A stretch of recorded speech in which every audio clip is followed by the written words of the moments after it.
Ito yung bundle na kinuha ko. So, ayun. So, meron siyang dalawang bundle na controller at meron siyang isang bundle na controller. So, ito yung dalawang controller na binili namin. Kasama dun pala sa bundle. Tapos, ayan. Ayan yung PS5. Tapos, ito yung interface niya. So, ito yung list ng mga games. Ito yung mga installed games ko ngayon. Tapos, dito yung store. Tapos, ito yung PlayStation Plus. Then, yung sa home, customizable yan. Pwede kayong paglagay ng kung anong mga widgets. So, currently ito yung sa akin. Tapos, may media rin siya. Meron siya mga Disney Plus, Netflix, Hulu, ESPN, yan, Apple TV, Twitch, and marami pa iba. Tapos, ito, sample tayo ng quick gameplay ng NBA para sa testing.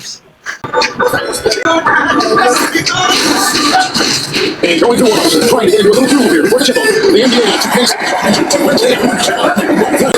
don't like each other, but things get a little tricky.